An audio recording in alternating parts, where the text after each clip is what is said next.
Early on Monday morning, February 2nd, 2026, just after 8:15 a.m. Eastern Standard Time, commuters heading into downtown Toronto on a westbound GO Transit train departing from Union Station faced an unexpected and chaotic start to their work week.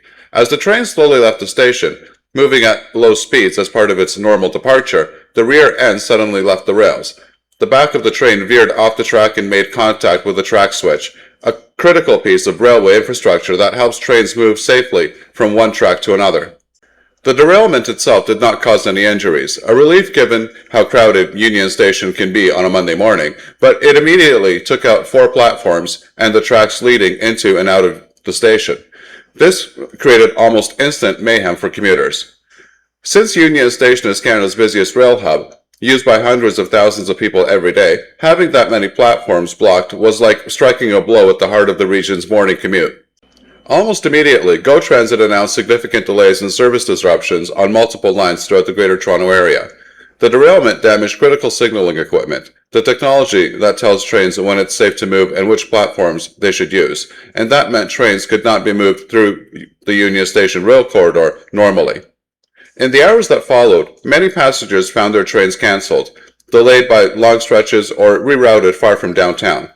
Some riders were stuck on trains waiting to get home, while others had to change plans entirely and take alternative transportation like the TTC to finish their journeys.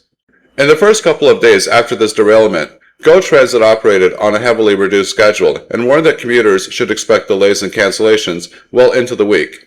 Crews worked around the clock to repair tracks and clear damaged infrastructure, but the signaling system remained compromised, meaning that trains had to be manually routed and timetables adjusted to reflect limited capacity in the Union Station corridor.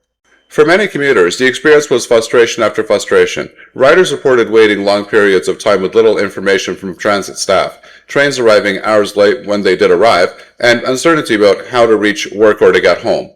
Online community boards from riders showed people stuck on platforms and trains, confused and waiting for updates that either didn't come or came too late to be useful. After several days of reduced service, full GO Transit service was finally restored on February 7, 2026, more than 5 days after the derailment occurred. But even as trains returned to regular schedules, questions lingered. What exactly caused the derailment? And how could something like this happen on one of Canada's most important rail corridors?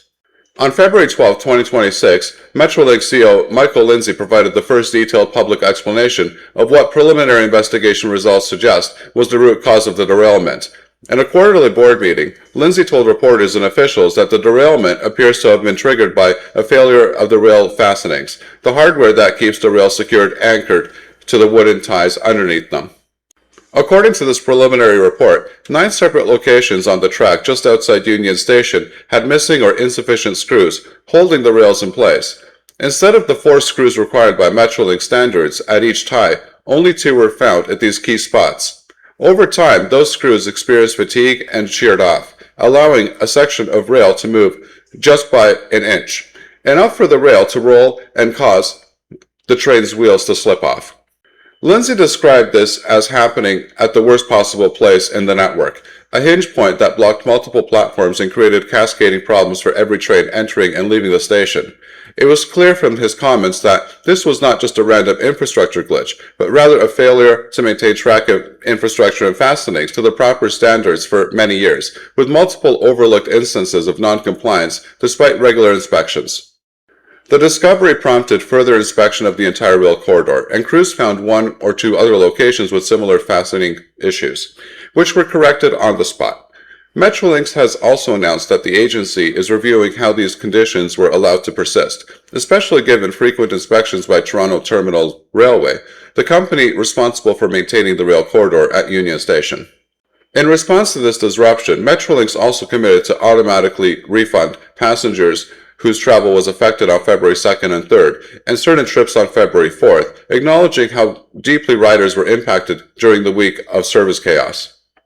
In the days and weeks after the incident, the derailment at Union Station has prompted broader discussion about aging rail infrastructure, inspection practices, and how transit agencies communicate with riders during major disruptions.